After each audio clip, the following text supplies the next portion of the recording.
안녕하세요. 세상을 보는 창, 세상을 여는 창, 세상을 바꾸는 창, 김창현의 창 시작하겠습니다. 오늘은 대선 전국 정세 진단을 둘러싸고 국민의힘 김상국 의원님과 대담을 진행하려고 합니다. 어서 오십시오. 반갑습니다.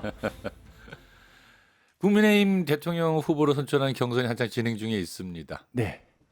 홍준표, 한동훈, 김문수, 안철수 이렇게 네 분이 1차 예선을 통과했는데요. 지켜보는 심정이 좀 어떻습니까? 제가 며칠 전에 기자회견을 하기는 했는데요. 네. 좀 아마 많은 국민들께서 좀 실망스러운 모습으로 보고 계실 것 같습니다. 저 역시 다소 실망스러운 모습으로 보고 있는 상황이고요. 일단 이번 선거 자체가 국민의힘에서 배출했던 대통령의 반헌법적 친위 쿠데타 때문에 벌어지는 선거입니다. 그렇죠. 예. 그러면 선거에 임하는 첫 번째 먼저 전제 조건이 있어야 되잖아요. 그게 대통령이 이제 국민의힘이 공당으로서 기능하기 위해서 당헌을 위배하고 친위 쿠데타를 일으켰던 대통령을 제명하는 것은 시작이죠. 그리고 윤석열 대통령을 제명을 해야 한다. 그게 선거의 시작이라는 생각입니다. 그걸 하지 않고 선거를 한다는 것 자체가 국민들께서 납득할 수 없는 부분이실 거라는 생각이고, 두 번째는 그런 반헌법적 친위 쿠데타를 일으킨 대통령을 탄핵하는 데 있어서 당론으로 탄핵 반대를 이어왔지 않습니까? 그럼에도 불구하고 헌법재판소에서는 만장일치로 탄핵 파면 결정을 했습니다.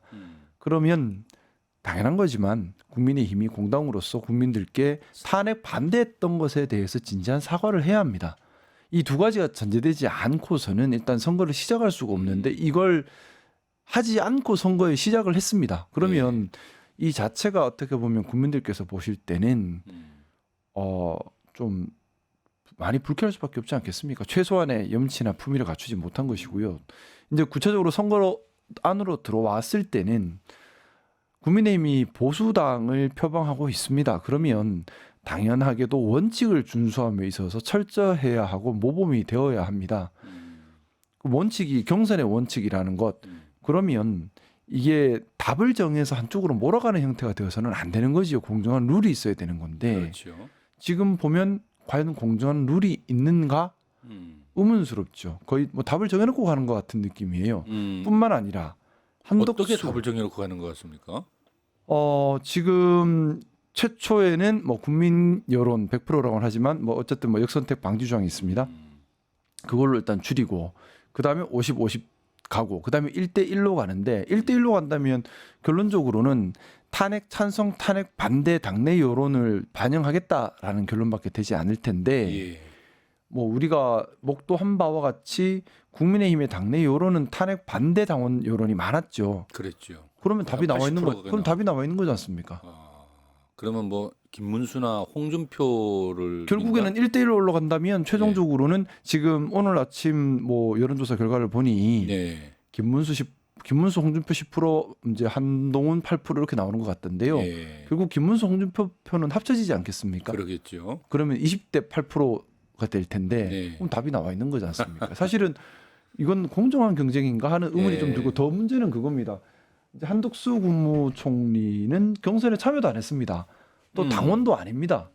당원도 아니고 경선에 하지도 않았는데 부전승으로 먼저 올라가 있는 격입니다. 이건 전형적인 변칙 야합 선거지 않습니까? 이걸 어떻게 공정하다 할 수 있겠습니까? 보수라면 공정한 원칙을 지키도록 애를 써야 하는데 공정하지도 않고 원칙도 없는 경선 룰이 되고 또 기본적으로 국민들께 참 송구한 선거지 않습니까? 국민의힘이 배출한 대통령이 잘못해서 치러지는 보궐선거이기 때문에 국민들께 죄송한 마음으로 무거운 마음으로 시작을 해야 합니다. 또 코미디언을 뽑는 선거가 아니에요. 한 나라의 지도자를 뽑는 선거입니다. 그렇죠. 그러면 국민들께 죄송한 마음으로 진중한 마음으로 정책과 비전을 제시하면서 보수의 가치에 따른 나라 운영에 대한 모습을 보여줘야 하는데 책임감 있는 모습을 그런 것 없이 마치 예능 프로처럼 뭐 메신저 공격도 수준 낮은 메신저 공격을 해버리고 메시지에 대한 토론 자체는 보이지가 않고 또 중요한 건 국민의힘이 비전을 보여줘야 되는데 그것 없이 기승전 반 이재명 얘기만 하고 있어요. 그러니까요. 그건 사회 갈등을 이야기하는 거거든요. 네. 대통령이란 자리는 사회 통합을 해야 되는 자리입니다. 맞습니다. 사회를 네. 통합시키고 우리 사회가 직면한 문제를 해결해 가야 하는 자리인데 그러면 어떻게 사회 통합을 할 것인가? 어떻게 국가가 직면한 문제들을 풀어갈 것인가를 무겁고 진중하게 논의해야 된다고 생각합니다. 그런데 그런 알맹이는 빠지고 키높이 구두 얘기만 나오고 끝나는 그러니까요. 이건 뭐 국민들의 죄송한 얘기지요. 너무 바퀴벌레가 되고 싶냐, 자동차 바퀴가 되고 싶냐, 막 이런 질문을 던지더라고요 보니까. 그런 과정을 통해서 경선 후보를 가를 수 있을까요? 과연 예. 후보들이 가지고 있는 비전과 또 실천 능력과 의지와 방향성을 우리가 점검할 수가 없지 않습니까? 제가 볼 때는 국민의힘이 아까 김 의원님 말씀하신 것처럼 그 반성이 없구나라는 게 전형적으로 드러난다고 하는 것이 그렇게 이제 어찌 보면 이제 가볍게 예능식으로 풀면서 2030의 표도 얻어보겠다. 그리고 딱딱한 선거가 아닌 재밌는 선거를 만들어 보겠다. 뭐 이런 이제 목적 의식이었을 것 같은데 네. 그것이 도리어 비춰질 때 전혀 반성도 없고 진중함도 없고 정책도 없는 그렇게 선거다라는 거 아닙니까, 그죠? 저는 정말 당을 위한 충정으로 하는 얘기입니다. 예. 제가 이런 얘기를 하면 뭐 당을 비판만 한다고 하는데 네. 당이 바로 가기를 바라는 충정인 겁니다. 우리끼리 박수 치면서 재밌네 와 한다고 국민들이 박수 쳐주시는 게 아니에요. 공당이지 않습니까? 그러면 국민들께서 박수를 쳐주실 수 있어야 진짜 정치를 하는 거라고 생각을 합니다. 우리끼리 박수 치고 괜찮다. 이거는 정치가 아니에요. 이거 그런다고 바뀌나요? 잘못된 걸 잘못됐다 하고 바르게 가려고 노력을 하는 게 진짜 충정이지 않습니까? 그래서 제가 당에 정말 충정으로 마지막 충정이라는 마음으로 그런 얘기들을 하고 있는데 당에서는 아직 받아들이진 않고 도리어 불순한 의도가 있다라고 공격을 또 하시던데 예. 정말 우리 국민의 힘이 공당으로서 최소한 공당으로서 기능하려면 잘못된 건 용기 있게 받아들여서 고치려는 그런 노력이 있어야만 합니다. 그렇죠. 근데 그렇게 제 1호 당원으로 되어 있는 윤석열 네. 대통령을 이제 제명하기는커녕 도리어 얼마 전에 그 김계리 변호사 등이 모여가지고 네네. 윤 어게인 네. 신당 창당하겠다고 하는 이야기를 발표를 하려고 하는 순간에 잠깐 이제 좀 유보했는데요. 네. 굉장히 좀 일회성 해프닝처럼 되었잖아요. 네. 근데 이제 신당 창당이라는 게 장난이 아니란 말입니다, 원래. 네네. 보통 일이 아닌 것이고. 그래서 제가 보니까 윤석열 대통령 잡혀 있는 것도 아니고 이리 밖에 돌아다니면서 뭔가 끊임없이 좀 추진하고 있구나라는 느낌을 네. 강하게 갖게 되었는데 윤석열 신당 작전 네. 성공할 수 있다고 보이십니까? 저는 의미 없는 행동으로 보고 있습니다. 뭐냐면 네. 이번에 나경원 후보가 탈락을 했지요. 그랬죠. 나경원 후보가 어떻게 보면 윤석열 대통령이 가장 적극적으로 밀었던 후보인 것 같습니다. 탈락을 했습니다. 이제 윤석열 전 대통령의 영향력이 그만큼 이제 저하되었다라는 반증이기도 한 것 같아요. 무슨 영향력이 있을까요? 과연 보수 지지층이라 하더라도 지금 윤석열 전 대통령의 말과 방향성에 대해서 공감하는 사람이 과연 얼마나 될까요? 저는 별로 없다고 생각합니다. 그리고 제가 계속해서 드리는 말인데 우리 보수 지지층 분들께 드리는 말씀인데 보수와 극우는 다르고요. 보수와 수구도 다릅니다. 극우는 국가사회주의를 바라는 전체주의, 권위주의, 독재지향적인 겁니다. 예. 그게 어떻게 자유민주주의인가요? 극우는 독재를 지향하고 있는데 어떻게 자유민주주의가 될 수가 없어요. 그리고 수구는 기득권만 지키는 겁니다. 기득권만 만세하는 게 어떻게 보수인가요? 보수는 보수의 가치를 추구하고 지키는 게 보수입니다. 그렇기 때문에 보수의 적은 진보가 아니라 극우와 수구인 겁니다. 그런데 보수라는 이름을 참칭해서 어떻게든 다 끌어모으려고 해서 극우도 끌어모으고 수구도 끌어모아서 선거 이기겠다. 이상하지 않습니까? 그러니까 그 극우의 이념, 네. 좀 굉장히 폭력적이고 혐오, 배제의 논리가 판을 치는 게 참 극우의 논리인데요. 기본적으로 국가사회주의를 바라는 거죠. 네. 전체주의 반민주적인 그렇죠. 겁니다. 반민주적이고 전체주의인데 그 극우의 논리가 상당히 국민의힘에 많이 스며들어와 있다고 보여지지 않습니까? 저는 근데 솔직하게는 극우의 논리가 많이 스며든 것도 있겠지만은 그보다 더 큰 것이 기득권을 지키려고 하는 수구 논리가 아닌가라는 수구 생각을 해봐요. 정도가 훨씬 더 많다. 예를 들어 국회의원 한 명 한 명 또는 뭐 좀 이렇게 근데 이게 뭐 국민의힘만의 문제인지 민주당도 같은 문제를 안고 있는지는 저도 잘 모르겠습니다. 네. 그런데 우리 국민들께서 주권자시지 않습니까? 국민들께서 정치인 한 명 한 명 또 정치권을 바라보는 그 눈이 예민하지 못하시고 그냥 알아서 잘하겠지 하는 순간에 네. 이 정치인들이 자기 기득권 지키는 데 집중해 버려요. 그러다 보니까 국회의원 한 번 더 하는 게 중요하고 각 자기 지역에서 그것도 큰 기득권이니까요. 네, 또 자기 지역에서 영향력을 지키는 것이 중요하고 정권을 잡는 것이 중요하고 당권을 잡는 것이 중요하고 여기에만 집중하다 보니까 옳고 그름 또는 추구해야 할 가치 이런 것에 대한 개념을 잃어버린 것 같습니다. 저는 그게 더 본질적인 문제인 것 같아요. 극우라고 하면 사실은 그건 정확한 방향성이 있는 겁니다. 뭐 히틀러가 얼마나 정확한 방향성이 있었습니까? 또 일본 군국주의 때 천황도 얼마나 정확한 방향성이 있었습니까?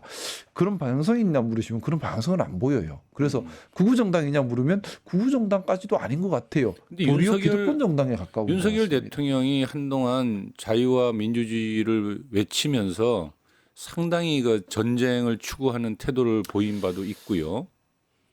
이 사람이 이데올로기가 상당히 반국가 단체를 정리하겠다라고 하면서 이 극우적 시각에 많이 매달리고 있다라는 느낌을 많이 주었거든요. 네. 뭐 윤석열 개인은 그랬을 수도 있겠다는 생각입니다. 예. 그런데 그 윤석열을 떠받치고 있는 정치 세력은 어떻게 보면 극우적 생각보다는 예. 맹목적으로 이익 우선이 더 강해하지 않았을까라는 생각을 저는 좀 가졌어요.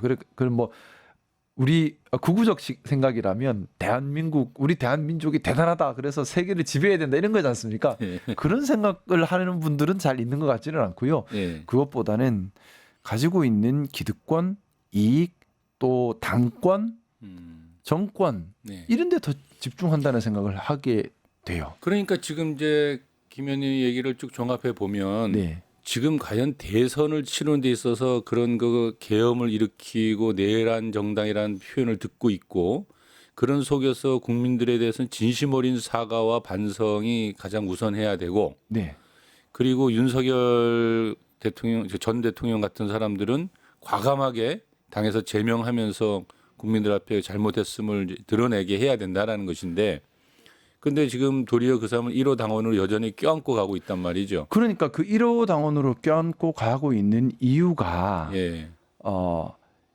윤석열을 지지하는 지지층을 표로 얻겠다. 지키기 위한 이익 예. 목적으로 보여지는 거죠. 그러니까 윤석열 전 대통령이 지향하는 가치에 동의해서라기보다는 예. 윤석열 전 대통령을 따르는 표를 또 윤석열 전 대통령을 중심으로 모아온 그 세력을 지키려고 하는 그러니까 철저하게 이익 중심인 이익 겁니다. 중심이다. 그런데 제가 사실 모르겠습니다. 제가 하는 이런 말들을 우리 당 지도부가 들으면 상당히 불쾌할 거예요. 하지만 그럼에도 불구하고 제가 계속 이 이야기를 하는 것은 정말 당을 바로 하기 위한 충정인 겁니다. 우리 당이라고 무조건 다 맞다. 틀린 것도 맞다고 넘어가다 보니 이런 문제가 생긴 거예요. 잘못된 건 잘못됐다라고 인정을 하고 고치려는 용기가 있으면 나아집니다. 사람이든 조직이든 잘못할 수 있어요. 실수할 수 있죠. 고치는 게 잘못을 인정하고 고치고 반성하고 새롭게 해 나가는 게 중요하지 않겠습니까? 그게 살아있는 생명력인데 만약에 잘못을 인정할 수 있는 용기가 없고 고쳐갈 수 있는 동력을 잃어버린다면 그건 생명력을 잃어버린 거죠. 근데 지금처럼 그러니까 시민사회 영역과 야당 일각에서 자꾸 뭘 네. 주장하냐면요. 국민의힘은 내란 정당이다라고 명백히 규정을 하려 들고 하고 있습니다. 왜 그런가 하면 내란 숙의 윤석열이 이제 1호 당원으로 되어 있는 내란 숙의 몸체가 국민의힘 아니냐 이런 네. 논리거든요. 네. 예, 김 의원님은 계엄을 반대했고 네. 또 누구보다도 나서서 윤석열 탄핵과 파면에 사실 앞장서신 분 아닙니까? 네. 그런데 이제 지속적으로 윤석열을 옹호하고 그를 껴안고 그의 표를 얻겠다고 그를 계속 1호 당으로 모시고 가고 있는 이 국민의힘 해체에 대해서 나오는 여론 이걸 어떻게 받아들이시고 있습니까? 그러면? 국민들의 정말 준엄한 판단이라고 생각합니다. 그렇기 때문에 네. 제가 그 얘기를 하는 겁니다. 당이 공당으로서 존속하기 위한 최소한의 요건이 네. 윤석열 대통령을 즉시 제명하고 국민들께 정말 진정 어린 반성을 해야 됩니다. 그렇다면 그게- 쓸 수 있다. 그게 예. 아니고서는 지금 사실 예. 뭐 이렇게 내란에 동조한 정당이 아닌가라는 비판을 피해갈 피해가기가 길이 없- 힘들지 않겠습니까? 그리고 정말 어떻게 보면 보수당으로서 부끄러웠던 일인 거죠. 이걸 반성을 못하면 안 되는 거예요. 근데 제가 지금 너무나 간곡하게 이렇게 얘기를 하는 것이 음. 잘못을 직시할 수 있는 용기와 또 잘못된 것을 바로잡아갈 수 있는 동력이 점점 사라지고 있는 것이 느껴집니다. 그래서 제가 마지막 충정으로 정말 간곡한 마음으로 당이 바른 길로 가야 합니다. 이 당이 잘 되고 안 되고를 떠나서 공당으로서의 최소한의 역할과 국민들에 대한 의무를 다하기 위해서라도 이건 전제죠. 그럼 아직도 국민의힘은 자생할 수 있는 당으로 거듭날 수 있다라는 믿음을 여전히 갖고는 계시네요. 제가 뭐 제게는 어떻게 보면 국민의힘이 제가 소속되어 있는 당입니다. 제가 할 수 있는 의무와 또 제가 할 수 있는 역할은 해야 한다는 생각인데 그 의무와 역할의 가장 중심된 부분이 당을 바르게 만드는데 최선을 다하는 것이라는 생각입니다. 근데 솔직히는 그런 기대와 희망이 시간이 갈수록 점점점 약해지고 있는 건 사실입니다. 저는 처음에는 당이 빨리 자기 모습으로 돌아갈 수 있지 않을까라는 기대를 했었는데요. 뭐 시간이 가면 갈수록 제 목소리가 커지는 것이 아니라 점점 고립됨을 느끼고 이제는 사실 뭐 당에서 고의적 고립 같은 걸 느끼고 있습니다. 이런 걸 느끼다 보니 저 스스로도 더 이상 내가 할 수 있는 것이 없는 것인가라는 좌절감을 느끼고 있고 제가 이 당을 위해서 할 수 있는 것이 더 이상 남아있지 않고 그리고 이 당이 공당으로서 기능을 거부한다면 그리고 대통령을 계속 친입 쿠데타를 일으킨 대통령 어떻게 보면 정말 반국가 세력은 윤석열 전 대통령입니다. 이 사람을 옹호하면서 같은 취지의 목소리를 낸다면 저로서는 너무 고민스럽고 그런 수밖에 없는 상황이 오는 거죠. 그래서 일각에서는 언론에도 네. 나왔는데 김 의원님이 네. 결국은 이 마지막으로 이 기자회견을 한다 이런 표현들을 쓰시니까 이제 얼마 남지 않았구나 탈당하고 뭐 민주당으로 합류하려는 거 아니냐 뭐 이런 식의 언론도 나오는 것 같습니다. 네. 뭐 제가 어디를 가겠다 이런 생각을 한 건 없고요. 예. 즉 그런 생각을 할 때도 아니고요. 예. 저는 정말 말 그대로입니다.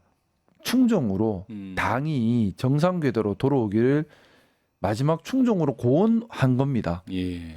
그래서 뭐 제가 할 수 있는 가장 수위 높은 말이 그거밖에 없으니까 할 수 있는 게 그거밖에 없으니까 그런데 모르겠습니다. 현재 일단 당 지도부에서는 공식적으로 거절을 한 것 같아요. 불순한 의도가 있다라고 불순한 도리어 의도가 있다. 회하고 왜곡하시는데 제가 불순한 의도가 아니라 당이 존립하고 당이 공당으로서 국민께 봉사하기 위한 최소한의 기본 전제입니다. 제가 네 가지를 얘기했는데요. 윤석열 대통령 즉시 제명. 제명하라. 이게 당의 정체성과 관련된 겁니다. 우리는 헌법을 지키고 민주주의를 지키는 정당이다라는 전제입니다. 왜냐하면 헌법과 민주주의를 파괴한 대통령 당연히 제명을 해야지요. 이건 전제입니다. 그것 때문에 선거 치르면서 이걸 또 안 하고 무슨 선거를 치른다.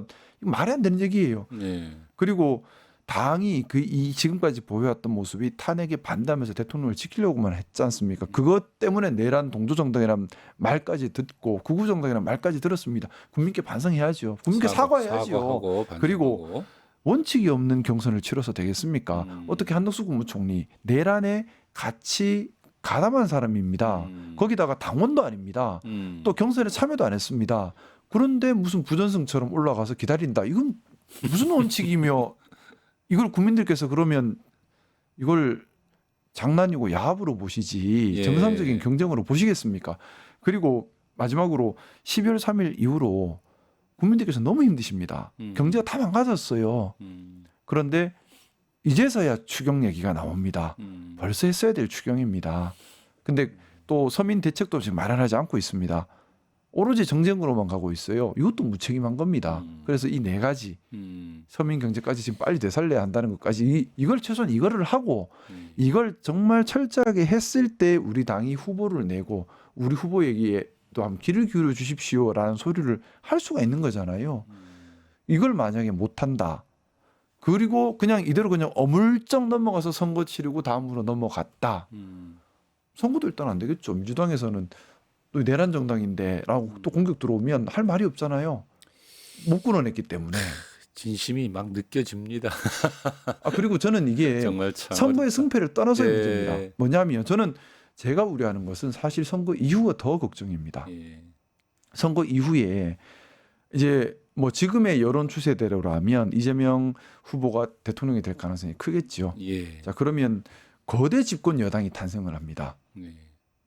행정부, 입법부를 완전히 장악한 거대 집권 여당이 탄생하는데 지금 민주당 안을 사정을 이렇게 보면 개파가 별로 나눠져 있지 않아요. 달리 말하면 안에 내부 통제 기능이 작동하기 힘들다는 얘기입니다. 서로 충성 경쟁이 벌어질 가능성이 크다고 저는 생각합니다. 이재명에 대한 충성 경쟁이 벌어져 버리면 네. 권력 통제 기능이 내부적으로 작동하기 힘들죠. 음. 그 상태에서 그럼 야당이라도 야당 역할을 해야 되는데 야당이 반국가 세력 같은 모습이 돼 있으면 국민의 지지를 받지 못할 것이고 야당이 야당으로서 견제 역할을 못하게 돼요. 그렇죠. 그러면 예. 견제받지 못하는 거대 권력이 탄생하고 그걸 견제를 못하고 물론 저는 사실 그게 더 우려스럽습니다. 이재명 대표가 대통령에 대해서 초기에 좋은 개혁 성과를 내서 국민의 지지도 더 올라가면 단기적으로는 국가의 이익이지만 장기적으로는 더 위험해지는 겁니다. 세계 그건 어떤 문제죠? 네. 뭐 필리핀이나 네. 심지어 리비아 카다피도 그렇고요. 네. 보면 독재 정권의 등장 배경을 보면 훌륭한 지도자가 독재자로 변해요. 우리나라 박정희도 어떻게 보면 초기에는 개혁 성과를 냈지 않습니까? 초기에 개혁 성과를 내면서 국민들의 지지가 올라가면서 독재로 가버립니다. 필리핀의 마르코스도 그랬지 않습니까? 초기에 개혁 성과를 내고 국민들의 지지가 올라간 다음에 독재로 바뀌거든요. 리비아의 카다피도 그랬습니다. 이게 견제받지 않는 권력은 정말 위험한 권력입니다. 그런데 초기에 개혁 성과를 내고 상대 정치적 반대 세력은 명분도 없고 세력도 없고 그리고 권력이 집중돼 들어가 버리면은 이 권력 집중된 상태에서는 충성 경제밖에 안 벌어지죠. 제도가 돌아가는 게 아니라 그때는 사람 중심으로 움직여지거든요. 그렇기 때문에 정말 필요한 것이 제대로 된 야당이 필요하다. 필요합니다. 근데 뭐 제가 볼 때는 굳이 그렇게 필요로 한 제대로 된 야당을 꼭 국민의힘에다 맡겨놓을 필요 있겠냐는 생각도 드는데요. 일단 22대 국회가 3년이 남았어요. 그러니까 뭐 다른 당을 만들고 싶어도 예. 3년을 기다려야 됩니다. 그게 예. 문제인 거죠. 그래서 알겠습니다. 제가 바람은 국민의힘이 야당 역할을 해주기를 간곡히 바라는데 느끼는 좌절감은 예, 너무 크다는 거죠. 느끼는 좌절감이 그래서 더 크고 마음이 더 예. 애가 타는 겁니다. 근데 제가 아까 뭐 민주당 얘기가 나왔고 또 지금 말씀하신 걸 보면 이제 결국 이제 어대명 어차피 대통령은 이재명이다라는 느낌을 많은 국민들이 갖고 있는 것 같아요. 제가 요번에 봤을 때 민주당 경선을 보니까 네. 이게 그러니까 어찌 보면 후보가 정해져 있다 싶을 정도로 일방적인 이제 경기인데도 불구하고 투표율이 엄청 높아요. 네네. 보통 일반적으로 막 격렬하게 붙지 않는 한 누가 될 거로 정해져 있으면 투표율이 높아지지 않습니다. 재미가 없으니까. 근데 이거는 내가 보니까 뭔가 다들 결심하고 나오는 것 같아요. 정말 압도적으로 당선시켜서 뭔가를 응징해야 된다 이런 느낌을 저는 강하게 받았거든요. 민주당 경선을 보는 소감은 좀 어땠어요? 저는 그 심리를 충분히 이해를 해요. 왜냐하면 지금 국민의힘과 윤석열 대통령이 지금까지 보여온 모습은 민주주의에 대한 위협적인 모습이었습니다. 그렇죠. 그러면 민주주의를 지켜야 한다는 그런 강력한 요구가 있는 거죠. 당연하죠. 예. 뭐 굉장히 불안해하거든요. 불안하죠. 예. 그래서 어떻게 보면 너무나 우리 제도에 큰 충격이 온 겁니다. 그렇죠. 엄청난 충격이죠. 국민의힘이든 민주당이든 우리가 제도권 안에서 민주주의를 지켜가는 데 있어서는 같은 동지다는 생각을 전제로 깔고 있었었는데 그게 없는 거죠. 12월 3일 이후에 아닌데 민주주의를 부수네. 그렇죠. 지켜야 되는 데가 된 거죠. 그러다 보니까 민주주의를 지키기 위해서 뭉쳐야 한다는 사명감이 생기니까 당연히 뭉칠 수밖에 없다는 생각이고요. 그래서 이런 사태를 초래한 윤석열 전 대통령 그리고 이런 사태에도 불구하고 제자리로 돌아오지 못하고 탄핵 반대 당론을 펼쳤던 국민의힘 지도부와 우리 원내 의원님들 사실 국민들께 정말 지금이라도 잘못됐습니다라고 사과를 하고 제대로 하겠습니다는 얘기를 해야만 합니다. 그게 아니면 이게 끝난 게 아닌 겁니다. 계속해서 망가져가는 거거든요. 예. 이 망가진 피해는 또 국민들께 가지 않겠습니까? 그러니까요. 저는 너무나 이런 것이 두렵고요. 알겠는데요. 예. 근데 이 불안해하는 마음을 아까 우리 얘기했지 않습니까? 네네. 근데 불안해하는 마음이 얼마나 좀 심하냐면 대법에서 전원 합의체로 이제 넘겼다라는 보도만 보고도 네. 이제 뭐 이게 자라보고 놀란 것은 이제 쏟구멍 놀란다고 다들 화들짝한 거예요. 그래가지고 지금 대법에서 2심에서 무죄 받아놨던 이재명 후보에 대해서 이게 뭔가 빠르게 진행시켜가지고 뭐 파기환송을 한다거나 요새 또 특히 용어를 사람들이 그러니까 자판이라고 또 표현합니다. 네네네. 그러니까 대법원에서 직접 판결을 해서 그 무죄를 유죄로 바꿔가지고 뭐 심지어 어떤 분은 옛날에 그 신익희 선생처럼 대선에 등록은 했는데 그 다음에 뭐 출마 저희 더 이상 갈 수 없게 만든다거나 이렇게까지 하려고 한다. 뭐 이런 여러 가지 지금 이야기들을 하고 있습니다. 만약에 그렇게 한다면 사법이 정치에 과하게 개입하는 거겠죠. 근데 예, 저는 예. 일단은 뭐 변호사로서의 예, 생각을 그래서 그냥 제가 객관적으로 말씀을 법조인으로서 얘기해 주신다면 그렇게 막 일희일비할 문제는 아닌 것 같아요. 아닌 것 같다. 대법원은 사실은 예. 이것도 좀 대법원 운영에 좀 문제긴 한데 기일이 완전 고무줄입니다. 기일이? 대법원 가고 나면 한 2년째, 3년째 소식 없는 그렇죠. 사건도 그런 거 있고 많잖아요. 반대로 수년째 안 하고. 한두 달 만에 훅딱 끝내는 사건도 있어요. 네. 심리 불속행 기각 이런 것도 많이 나옵니다. 그럼 저기 대법원 마음인가요? 그럼 완전히? 대법원은 대법원 마음이죠. 어. 이제 형사 사건 같은 경우는 특히 심리 불속행 기각 이런 것들도 많이 있거든요. 그게 뭐냐면 일단은 재판부는 배정하는데 심리를 열 필요도 없다면서 기각시켜 버리는 거예요. 그런 어이구. 것들은 한두 달 안에 결과 빨리빨리 나오는 경우들도 있습니다. 그러니까 사람들이 불안해하는 거예요. 근데 그래서. 지금 저는 일단은 모르겠습니다. 이재명 후보와 관련한 이 형사 사건의 본질은 바뀐 게 없다고 봐요. 뭐냐하면 일단 2심 결과 났고 무죄 받았고 확정은 안 된 상태. 대법원에 갔죠. 대법원에서 그냥 그러면 검찰에 상고를 기각하거나 아니면 다시 항소심으로 돌려보내거나 하겠죠. 근데 둘 다 이렇든 기각하면 그걸로 끝이 나는 것이고 네. 돌려보내면 여전히 끝나지 않은 상태로 있는 겁니다. 네. 그럼 사실은 바뀌는 것이 없는 거죠. 이재명 후보 입장에서는 저 짧은 생각으로는 네. 불안해할 필요는 없는 일 같습니다. 그리고 그렇죠. 제가 1심 판결문과 2심 판결문을 봤을 때 그냥 순수하게 그냥 저의 짧은 법적 지식과 변호사의 경험으로 봤을 때는 이재명 후보가 그렇게 불안해할 일은 아닌 것 같다는 생각을 저는 가지고 있습니다. 이재명 후보는 불안해할지 안 할지는 모르겠는데 네. 우리들이 옆에서 보는 사람들이 다 불안해해요. 이제 사법부가 신뢰를 많이 잃어버린 거죠. 네, 지난번에 헌재 기간 길어졌을 때요 네. 잠을 못 잤어요. 저도 못 잤습니다. 저도 못 잤어요. 너무 저는 그때 불안해. 목숨 걸었기 때문에 물론 뭐 그렇겠지만 저는 그때 탄핵 기각되면 죽겠다라고 이런 너무 극단적인 표현을 해놓은 상태라서 너무 걱정했거든요. 근데 제 지금 주변 사람들이 되게 걱정을 그랬던 많이 사람들이 했었습니다. 또 다시 지금 이게 대법에서 이렇게 속도전을 막 하니까 이것도 뭔가 하려는 거 아니야 이런 걱정이 생길 수밖에 없죠. 이게 참 우리 상식적이진 않는데. 우리 사회가 회복해야 할 제가 이제 그 얘기를 자주 좀 드리는데요. 제도에 대한 신뢰 이게 실질적 법치에서 아주 중요합니다. 그렇죠. 근데 이게 그게 무너진 것 무너졌어요. 같아요. 예. 그러다 보니까 불안한 것이고 예. 결정에 우리가 수긍도 못하는 거예요, 잘. 그러니까요. 그런데 이걸 누구 탓할 게 아니고요. 사법부와 검찰이 만든 겁니다. 그러니까. 지금부터라도 지켜가야 합니다. 저는 지켜갈 것이라고 믿고요. 헌법재판소가 그래도 끝에 그래도 좀 정상적인 판단을 했지 않습니까? 마찬가지로 사법부가 저는 뭐 정상적으로 기능할 거라 믿고요. 그보다는 좀 검찰이 좀 먼저 정상적으로 했으면 하는 생각도 좀 들고요. 제가 볼 때 검찰은 이 정권 바뀌고 난 후에 뭐 좀 많이 바뀔 수 있도록 해야 될 것 같습니다. 구체적인 내용은 여기서는 그만하고요. 질문이 나온 김에 거기 하나 좀 물어보겠는데요. 네. 의총장에서 말입니다. 내가 네네. 참 이제 이 개인적인 아픔을 좀 물어봐야겠는데 이 권성동 원내대표가 김 의원에게 탈당을 권유하고 이제 심지어는 이제 김대식 의원은 형님이라고 부르지 말라. 뭐 일종의 이제 의절을 선언하고 막 이러는 모습을 봤어요. 또 이 커뮤니티 안에서는 심한 말들이 오가고 왕따 분위기는 갈수록 이제 커져가는 것 같고요.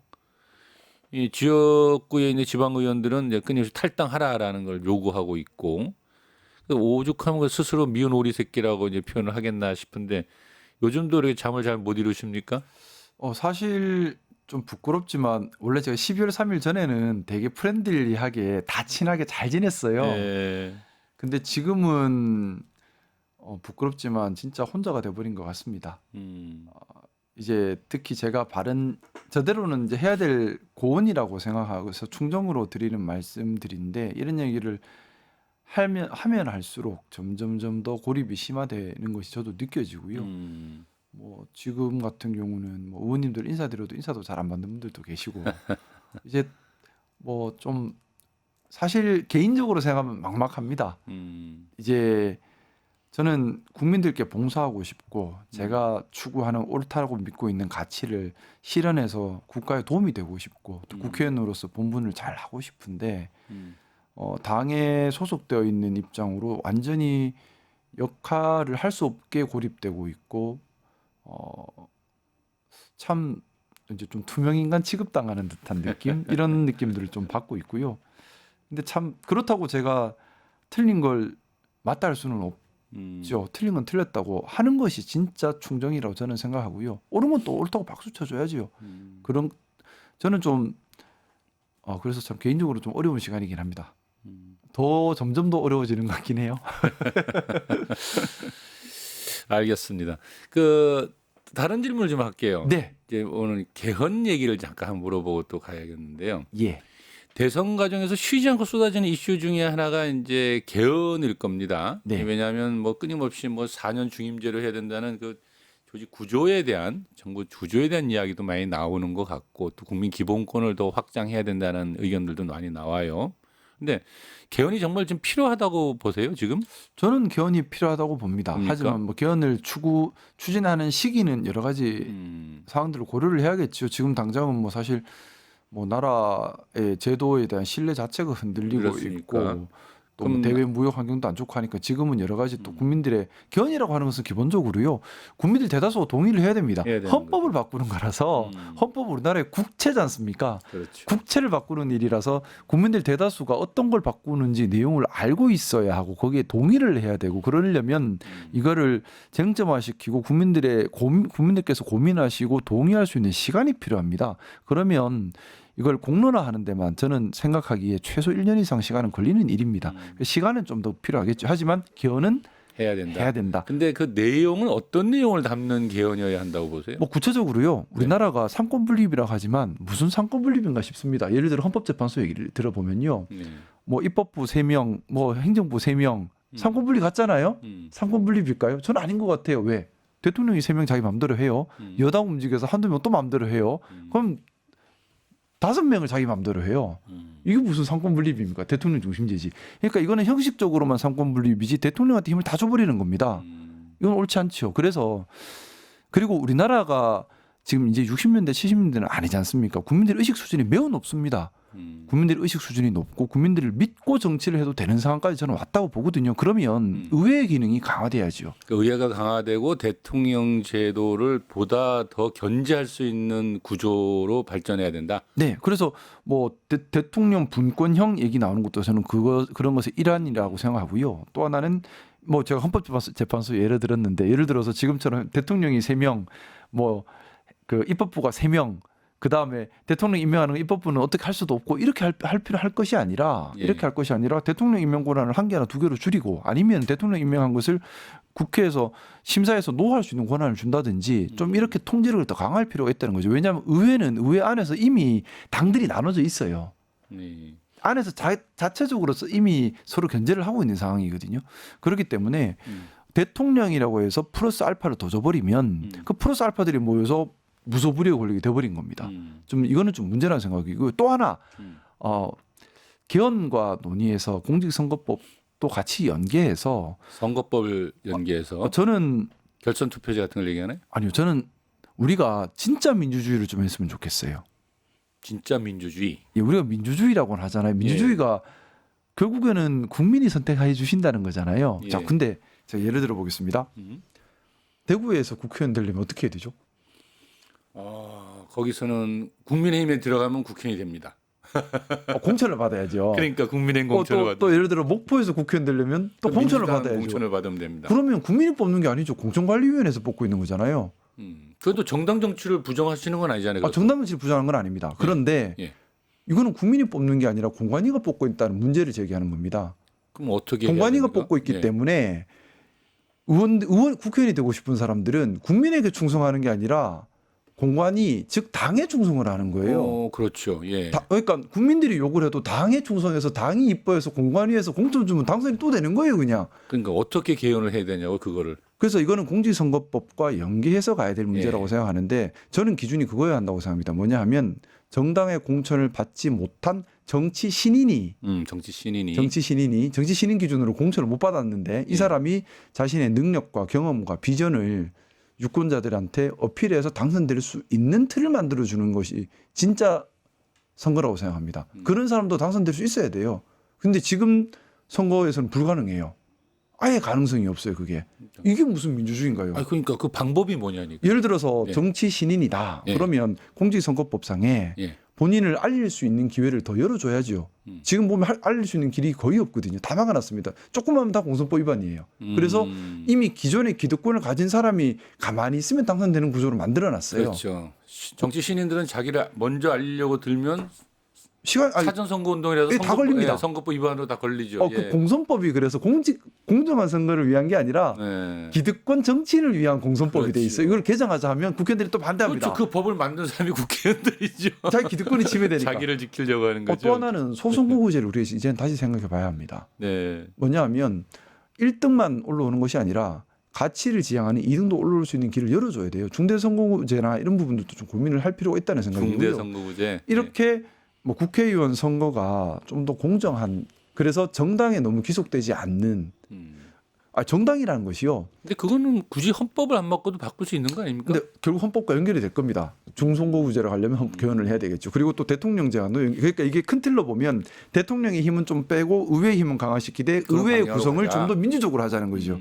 그렇게 해야 되지 그걸 안 하면 예. 이게 같이 맞물리지 않으면 지금처럼 지금은 정당 정치가 아니라 진영 정치지요. 이 진영 정치에서 의회만 더 강화시켜 버리면 더 진흙탕이 될 수도 있어요. 그러니까 그런 것을 의회만 더 의회를 강화시킨다는 이름 아래 네. 가다가는 잘못하면 정당의 진영 논리만 강화되는 방식으로 그럴 수도 갈수 있다고 있기 봅니다. 때문에 그렇기 때문에 정당에 소속되지 않아도 할 수 있는 길을 만들어 줘야 됩니다. 그 방법이 있으면 좋죠. 소수 정당들도 다 살 수 있는 방법. 저는 그 길이 있다고 봅니다. 네. 우리가 근데 제일 큰 장애 요인은 네. 기득권 가진 사람들이 안 놓는다는 거예요. 현역 의원들이 가장 큰 기득권들이죠. 국회의원들이 손해를 안 보려 그래요. 이렇게 안 하면은 한 절반은 다음에 배지를 못 한다고 아니, 생각하니까 안 사실 놓으려 그래요. 그게 문제예요. 김사우 의원처럼 자신이 갖고 있는 최고의 기득권인 울산에서 가장 보수적인 지역의 국민의힘 국회의원 배지를 던져서라도 나는 민주주의를 지키겠다 이렇게 싸울 수 있는 사람은 잘 없죠. 제가 볼 때 왜 김상호 의원이 그래서 우리나라의 많은 국민들한테 각광받고 그리고 또 저 사람이 하는 말에 대한 신뢰도가 높으냐면 사람이 지껏 다 지켜가면서 이렇게 이야기하지 않고 이 어떤 고난이 오더라도 이건 옳지 않습니다라는 얘기를 하고 또 실천에 그걸 옮기고 있기 때문에 그렇다고 생각하거든요. 감사합니다. 그래서 저는 굉장히 제가 너무 좋아하는 선배님이라서 높이 평가합니다. 높이 평가하고 다만 아까 여기 글 올라오는 걸 보면서 좀 약간의 그 해명성 내지는 진위가 왜곡될 수 있어서 한번 더 말씀할 기회를 좀 가져야 할 것 같은데 그런 게 있잖아요. 아까 민주주의를 얼마나 지키려 하는 거는 이제 알 것 같아요. 그러니까 오죽하면 헌법을 바꾸더라도 민주주의가 보다 강화되는 방향으로 가야 되고 진영 논리의 강화보다는 아무튼 훨씬 더 국민의 목소리가 표출될 수 있도록 해야 된다. 이런 것도 알겠고 대통령의 권한이 너무 강화되는 것도 안 된다라는 것도 알겠어요. 근데 이제 아까 제가 이제 그 민주당 내지는 이제 이재명 대표에 대한 이제 의견을 물었을 때 전에 그 진위는 제가 알 것 같았어요. 뭐냐면 지금 워낙 막강한 대통령이 될 것이다. 이재명 대표가 대통령이 되면 민주당 의석도 많고 민주당 내 반대파도 별로 없고 그러니까 압도적 다수의 의석에 강력한 대통령이 되면 그는 이제 자칫 잘못하면 독재를 할 수 있기 때문에 그래서 좀 건강하고 잘된 야당이 필요해지는 거다. 그래야 대통령도 성공 이렇게 표현을 하다 보니 이제 여기 댓글에 뭐가 있냐면 아니 대통령도 되기 전에 되지도 않은 사람 보고 독재자가 된다라고 하는 게 이게 말이 되냐 이런 좀 댓글이 올라왔어요. 일단은 PT를 좀 그냥 제 말 그대로만 좀 받아주시면 좋겠고요. 예. 저는 그 얘기를 하는 겁니다. 우리 국민의힘이 공당으로서의 최소한의 역할과 국민의 지지를 받는 당이 되어야 한다라는 얘기를 드리고 있는 과정이고, 왜 그래야 하냐 하면 선거의 승패를 떠나서 선거에 지더라도 야당 역할이라도 제대로 하려면 이렇게 국가의 헌법 질서를 가볍게 여기는 상황이어서는 안 된다는 얘기를 드리는 겁니다. 예. 야당이 야당의 역할을 못하는 상황은 비극입니다. 야당이 야당의 역할을 못하는 상황에서 대통령과 집권 여당의 힘이 아주 막강하고 이 안에서 내부 견제가 일어나지 않는다면 권력 견제받지 않고 균형을 잃어버린 권력이 탄생한다는 거죠. 그건 위험하다라는. 그거는 우리 인류 역사가 경험해왔던 그 거지 얘기를 않습니까? 하셨던 거잖아요. 예, 그 얘기입니다. 한마디- 그렇기 때문에 저는 이 얘기는 민주당을 향한 얘기가 아니라 예. 우리 국민의힘을 향한 얘기예요. 우리 예. 국민의힘이 예. 지금이라도 선거 승리보다 더 중요한 게 그래서 당의 정체성과 방향성인 겁니다. 그래서 만약 선거 승리보다 이게 더 중요한 것이 선거 이긴들 정체성과 방향성이 없는 정당이면 이거는 국민께 봉사하지 못하는 거거든요. 그 지더라도 야당 역할은 할 수 있어야 되는데 예. 지금처럼 헌법 가치를 가볍게 여겨버리면 그걸 하기가 힘들어지지 않습니까? 그러면 국가 정치 체계가 균형을 잃어버린다는 얘기를 하는 거예요. 예. 알겠습니다. 예. 제가 그 진위를 네. 김상우 의원의 진위를 몰라서 묻는 건 아니고요. 네, 맞습니다. 감사합니다. 예. 그리고 아까 사법 그 이재명 대통령 사법 그 뭐 대법원 그 얘기하셨는데요. 예. 말씀 조금만 더 드리고 싶은 부분이 있는데 예. 대통령 선거잖아요. 예. 저는 제가 뭐 우리 당에도 계속해서 하고 있는 얘기긴 한데요. 이제 조금 발전적인 선거가 됐으면 좋겠어요. 이 사람의 사법 리스크, 이 사람이 과거에 뭐를 했니, 이 사람이 인간적으로 도리가 했니 안 했니 이런 얘기 좀 그만하고요. 예. 후보들이 어떤 나라를 만들려고 하느냐, 그렇죠. 어떤 정책을 펴려고 하느냐, 구체적으로 방법은 있느냐, 네. 정말 깊이 있게 하나만 한 말 말고요. 맞아요. 정말 예. 로드맵을 가지고 있느냐, 또 그런 능력과 의지가 있느냐, 이런 것들로 서로 좀 얘기했으면 좋겠어요. 맞아요. 저는 모르겠습니다. 제가 이런 얘기하면 또 우리 당에서 너는 또 왜 그러냐 할지 모르겠지만 이재명 대표가 사법 리스크가 있다 없다보다 중요한 거는 것은 이재명 그가 뭘 하려고 대표가 하는가. 어떤 정책 방향성을 그렇죠. 가지고 있고 예. 그것의 부작용은 무엇이며 기대 효과는 무엇인가. 그렇다면 국민의힘에서는 어떤 정책 제안을 해야 되고 맞습니다. 어떤 발전적 토론 수정 제안 또는 우리의 제안은 무엇인가라는 얘기를 해야지 이게 뭔가 국가를 위한 선거가 되는 거지. 예. 그게 아니라 늘 서로 뒷조사만 해가지고 그 정책이 들어올 자리가 하나도 없잖아요. 그러면. 그러니까요. 윤석열 대통령이 된 이후 네. 지난 3년 동안 내내 한 일은 이재명 대표를 탈탈 터는 거였어요. 그거는 정말 안타까워요. 그러니까요. 그래서 이재명 사실은 저는 이런 어떤 생각이 또 드냐면 그래서 이재명 후보가 오늘날 이렇게 어찌 보면은 이설 없이 막강한 대선 후보가 되는 것을 만들어준 거 아니냐 이런 생각도 들거든요. 저는 이 방송 듣고 보고 계신 청취자 네. 여러분, 요 시청자 여러분들께 좀 드리고 싶은 말씀이요. 정치인들이 이렇게 뭐 뒤털기하고 프레임 씌우고 이렇게 해서 반사적 이익 얻으려고 하는 정치인들은 이제 좀 속간해 주십시오. 왜냐하면 예. 이렇게 돼버리면 발전적인 정책 토론의 장이 생길 수가 없습니다. 네.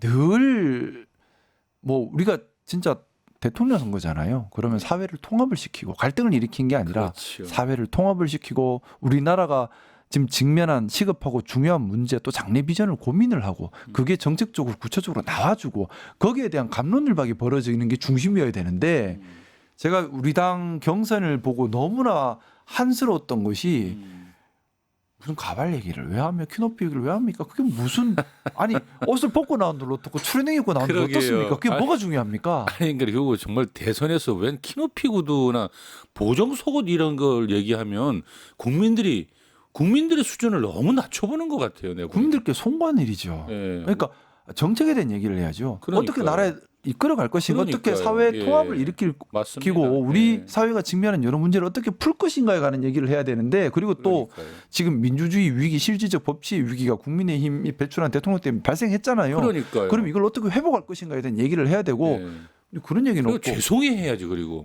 미안해하지도 않는 것 같아요. 제가 그게 너무 안타깝고 너무 또 부끄럽고, 그래서 제가 정말 마지막 충정이라는 마음으로 이렇게 가시면 안 됩니다, 네 가지 꼭 해주십시오 하고 네 가지 요구 사항을 기자회견을 했던 겁니다. 알겠습니다. 너무나 정말 피토하는 심정입니다. 아휴, 그 심정은 정말 이 당사자가 아니면 어찌 알겠습니까만서도 대담을 그래도 진행해야 되니까 아, 예, 예. 하나만 좀 더 죄송합니다. 여쭤보겠습니다. 그 트럼프가 등장하면서 과거 동맹국들이 지금 난리가 났어요. 네. 특히나 이제 우리나라도 지금 이제 관세 이 협상한다고. 근데 제가 보니까 왜 한덕수 대행이 직접 이렇게 지금 요 짧은 기간 동안에 예. 미국과의 이 협상을 하겠다고 덤벼드는지 정말 옆에서 보고 있어도 참 좀 답답한 불안한 지경인데. 예. 상황이죠. 왜냐하면은 이게 우리나라의 그 미래가 걸려 있는 굉장히 중요한 이제 미국과의 협상이고, 더더욱이 뭐 지금 단순히 관세만 협상하는 게 아니라 방위비 분담금도 걸려 있고, 이 뭐 알래스카 얘기도 나오고 조선업 얘기도 나오고 온갖 게 다 나오는 판인데, 우리나라 전체의 사활이 걸려 있는 지금 그런 중요한 네, 맞습니다. 협상을 지금 이런 대행 체제가 하는 게 맞다고 보십니까? 저는 이것도 또 당연히 욕을 먹을 것 같은데요. 네. 우리 상식적으로 생각을 해보죠. 상식적으로. 네. 상식적으로 생각했을 때 60일 뒤면 못하는 분이시고, 또 국민들이 뽑은 사람도 아닙니다. 민주적 그러니까요. 정당성도 없죠. 예. 또 정책의 일관성도 유지할 장담할 수 없고. 없죠. 예. 그런데 국가의 대소사를 중요한 의사결정을 내린다? 상식적으로 납득이 되십니까? 저는 상식적으로 잘 이해가 안 예, 갑니다. 저는 이거는 좀 상식의 문제고 예. 도의의 문제고 품위의 문제라고 생각합니다. 예. 그래서 뭐 권한이 있고 없고를 떠나서요. 예. 이분 60일 뒤에는 물러나셔야 되는 분이고요. 60일까지도 안 남았어요. 얼마 남지도 않았어요. 며칠 60일도 안 남았네요. 얼마 남지도 않았고, 예. 또 그리고 또 본인은 또 국민이 계속 뽑은 사람이 대통령, 아닙니다. 그리고 계속 대통령 나오겠다는 거 아니에요, 또? 정에 하시고 싶으면 대통령 되시고 난 다음에 왜냐하면 민주적 정당성이 없는 사람이 어떻게 국가의 운명을 좌우합니까? 그러니까요. 국가의 운명을 좌우하는 결정은 민주적 정당성을 갖춘 사람이 하는 겁니다. 단순히 내가 거기에 경험이 많으니까 잘할게, 잘할 수 있으니까 잘할게, 이거는 아니죠. 왜냐하면 민주적 정당성이 없어요. 대행은 그냥 현상 유지하는 거라고 저는 생각합니다. 예. 그러니까 이제 그 얘기가 나온 김에 좀 덧붙여서 하나만 좀 물어본다면, 지금 우리나라 경제가 거의 좀 붕괴가 되고 있다 할 정도로 심각한 상황으로 내몰려가고 있단 말이에요. 제가 요즘 제일 관심 갖고 제일 괴로워하면서 보고 있는 대목이 그 부분입니다. 경제입니다. 한 집 건너 한 집씩 보면은 다 임대가 붙어 있고요. 한마디로 자영업자들은 너무 굉장히 힘들어요. 몰아서 내리고 있고요. 너무 힘들어요. 예, 물가는 엄청 올라 있고. 그러니까 제가 볼 때 이 김 의원님 보실 때 지금 네. 당장 무엇부터 해야지 이 고통스러운 경제를 해결할 수 있느냐. 만약에 김 의원님이 이제 대통령 후보다 지금. 이거 저는 뭐 나중에 예. 꼭 대통령까지 한번 하셨으면 좋겠습니다. 감사합니다, 아무튼 선배님. 그렇다고 만약에 하신다면 네. 지금 나는 대통령이 되었다. 천대 한 가지만 지금 뭐부터 하시려고 하겠습니까? 한다면. 지금 일단 이자 지원부터 빨리 서두를 것 같습니다. 이자 지원, 제일 급한 불부터 꺼야죠. 북한 뭘 끈다. 예, 일단 뭐 워낙 복합적이고요, 총체적 위기예요, 엄청난 근원적 위기, 위기예요. 이거 푸는데 다 시간 많이 걸리거든요. 근데 지금 가계 부채들이 심각하다라는. 가계 부채뿐만 아니라 소상공인들도 그렇고 다 대출 내서 하는 사람들은 그렇죠. 당장, 그러니까 이번 달에 번 게 적어서 쓸 돈이 없어요는 나은 사람들이에요. 그나마 이번 달에 이자를 못 내서 이제 다 경매 넘어가요가 이게 더 급하거든요. 그렇죠. 일단 급한 불부터 제일 급한 데부터 좀 껐으면 좋겠어요. 이거는 지금 우리가 폼 나는 멋있는 얘기할 때가 아니에요. 그 정도로 여유가 없어요. 아니 지금 불이나 다 타는데 일단 급한 불부터 꺼야 그렇죠. 되잖아요. 산불이 막 난가고 똑같다는. 지금 거는. 예. 이자 때문에 다 완전히 그냥 내몰리는 사람들이 많아요. 여기가 제일 먼저라고 생각합니다. 저는. 일단은 망하지는 않게 해놔야 될 거 아닙니까? 다만 한두 달이라도 시간을 좀 벌어야죠. 그러면서 우리가 체계적인 지원 할 게 너무 많아요. 일단은 근데 본질적으로는 무너진 대외 신인도 살려야 됩니다. 대외 신인도. 대외 신인도가 이렇게 무너져 있는데 환율인들 무역인들 뭐 제대로 되겠습니까? 또 장기 비전도 세워야 되죠. 지금 AI와 로보틱스 패러다임 전환 시대지 않습니까? 이건 또 엄청난 돈이 들어가고 엄청난 시간이 들어가는 일이에요. 이건 장기적으로 또 계속 추진은 해야 되고요. 하지만 일단 급한 불이 너무 목전에 불입니다. 주변에 보면 이자를 감당 못 해가지고 정말 극단적으로 몰리는 분들이 너무 많아졌어요. 갑자기. 금리 지금 고금리 때문에 고통받은 지 오래됐습니다. 이미 누적돼 있어요. 타격이. 그러다가 작년 12월 이후에는 완전히 더 특히 소상공인들이 더 심합니다. 국가에서 당장 소상공인들 뭐 관에서 주선해 준 대출 이자라도 빨리 탕감해 줘야 되는 거 아닌가 싶어요. 이거 당장 그 사람들은 더 이상 견딜 데가 없습니다. 매출이 발생 안 하거든요. 뭐 구조 조정을 하고 뭐 업종 조정을 하고 다 좋은데요. 조금 숨 좀 돌리고 해야 안 되겠습니까? 일단은 응급조치 완전 비상사태다. 필요하다고 생각. 저는 비상사태로 보고 있습니다. 예, 알겠습니다. 오늘 아주 너무나도 까다로운 질문들이 많았는데 아주 그냥 너무 편하게 잘 정리해서 감사합니다. 저는 존경하는 김창현 선배님과 방송을 하면요. 예. 제가 진짜 친한 형님하고 그냥 이렇게 얘기 나누는 것 같아서 좋습니다. 아이고, 감사합니다. 자주 불러주십시오. 예, 아니 우리 고정 출연을 하시죠 그냥. 감사합니다. 네, 우리 저 시청자 여러분께 약속드립니다. 앞으로 우리 분명 다들 보셨죠? 김사구 의원님은 이제 고정 출연, 김창현의 창에 고정 출연하겠습니다. 많이 배우겠습니다. 제가 도리어 말씀 나누면서 제가 많이 배우게 되는 아이고, 것 아닙니다. 고맙습니다. 네, 아무튼 오늘 대담 참가해서 고맙고 또 네. 오늘 약속한 거 이제 고정 출연을 여러분한테 알려드리면서 오늘 자리를 마치려고 합니다. 대선의 경랑으로 빠져들고 있습니다. 함께해 주신 여러분 감사합니다. 오늘 거침없이 소신을 밝혀주신 김사우 의원님 감사합니다. 고맙습니다. 세상을 보는 창, 세상을 여는 창, 세상을 바꾸는 창 김창현의 창이었습니다.